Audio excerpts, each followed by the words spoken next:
Welcome to this episode of the Sneaker Principle Podcast. And today I want to share with you what I actually intended to post last Friday. However, I was in my car and the audio is not up to par. I'm working on that, giving you consistent audio that match the quality of the video. But I digress. So in this last episode, or actually now in this episode, I want to talk to you about trust, the power of trust, especially when it comes to a principal and the principal's assistant principals or assistant principals. Did I say it right? Assistant principals. Just the relationship between the principal and the assistant principal. S, if you have more than one. It's something that most people don't quite understand because what happens is usually the work is just seen as jobs. I'm the principal, you're my assistant principal. Here are my expectations of you. Here are the roles and responsibilities as written out. And for a lot of people, that's what it ends up being. Just getting the work done. Or better yet, just getting the job done. But I'll tell you this, as someone who has been the assistant principal to 1, 2, 3, 4 principals over the course of my leadership career, I can't state any more clearly how important that relationship is, especially when it's grounded in trust. I can tell you this. Over the course of my career, especially as an assistant principal, only one. There was only one principal I can tell you, no matter how bad things got, no matter how many times we got into it, of course behind closed doors, I trusted him completely. Because I knew at the end of the day, he was not going to do anything to harm my growth, to knock me off course. If anything, he was the one who put me on course. He was the one who put me on game. And he also allowed for space for me to push back, to engage in those difficult conversations. And for that, I will always truly respect his leadership. As an assistant principal, when you go into that role, it's nerve-wracking because you usually are going from being a teacher leader, having leadership roles, but not necessarily the power to wield the authority that comes with being an assistant principal. And in many cases, you might find yourself working for a principal where, yes, you might have the title, you might have the positional authority, but you're still not allowed to truly function as a leader. And in some cases, you might walk into a situation like I did a couple of times where it was all put on my shoulders, where I had principals who did not want to deal with parents, who really wouldn't deal with teachers, who didn't want to do the observations.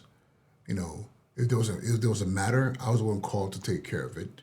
Sometimes they would just kind of stand there quietly until I had to step in to handle whatever they needed to be handled.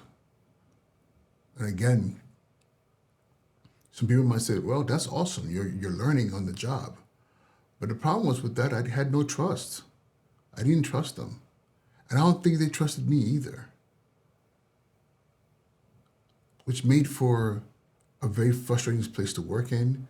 Always looking over your shoulder, making sure you're doing things the right way, and always worried about gotchas, right? But when you have a strong relationship with your principal, or as a principal, you have that with your AP, there's something dynamic there. And I'll tell you this, over the course of my career, I've had some decent assistant principals But there's no denying, I had one that was really, truly like on board and really, and I would say this, like I mean, she would finish my sentences. She would be like, okay, hey, I got that. Hey, I knew you were going to come to me for this. I already took care of it.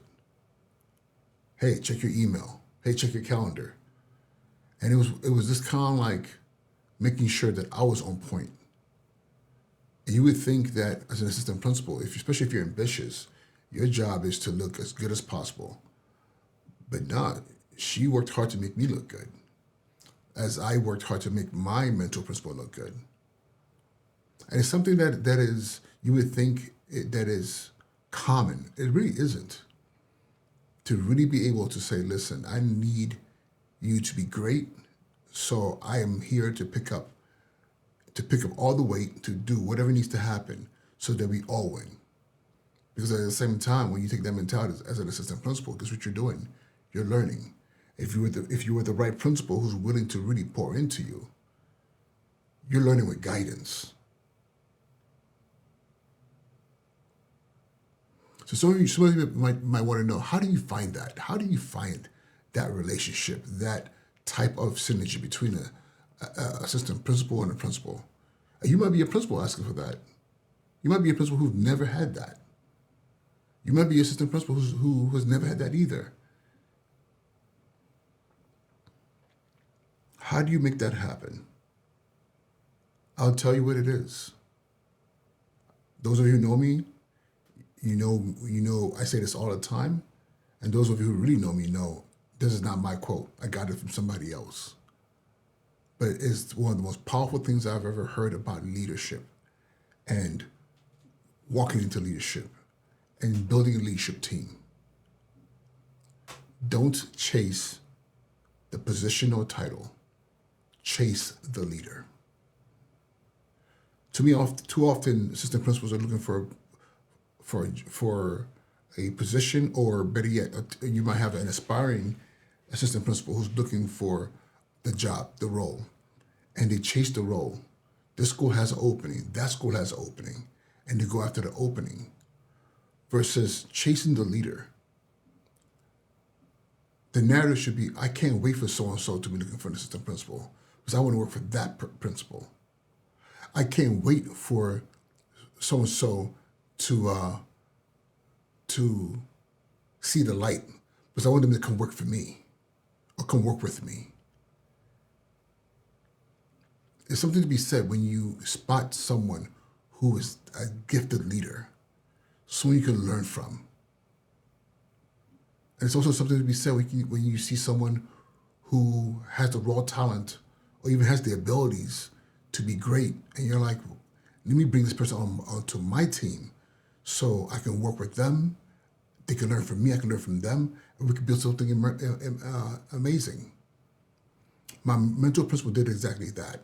I was still a teacher, a dean, when he told me, hey, you don't come work for me one day. I thought he was being arrogant. I was like, who the heck is this guy? And literally within 2 years, the opportunity came up and I went to go work for him. And it didn't take years with him for me to see my leadership development. Within a year, he was a con fellow and I was with him as a con ally. By my 5th year in the DOE, I was his assistant principal, going from classroom teacher to assistant principal in 5 years. It's funny, but I thought it was 6 years. But I realized, no, 2011 is when I got my appointment as assistant principal. The fact of the matter is, I was interim acting in 2010. That happened in summer of 2010. Again, talk about a leader who said, I see something in you. Or in many cases, a developer leader who says, I want to learn from you. That is the key. Don't seek the position, seek the leader. Seek those that you can develop and seek those who want to develop you, that you can truly learn from. If you're looking for a job, then what you're going to do is find yourself in a position where you're just checking off roles and responsibilities on a job description versus really pushing yourself to be something greater than you think you could be. Or pushing somebody to be greater than they thought they could be as well. All right, y'all. Uche and Joker's Nigga Principle. Hopefully this is inspiring someone out there to not just seek the job, the position, the title, but to seek the leader. Don't just seek someone to fill a job, role, or title in your team. Seek the person that has the foundation, the ability, the talent to be more than they could imagine, and then pour into them. All right, y'all. Be well.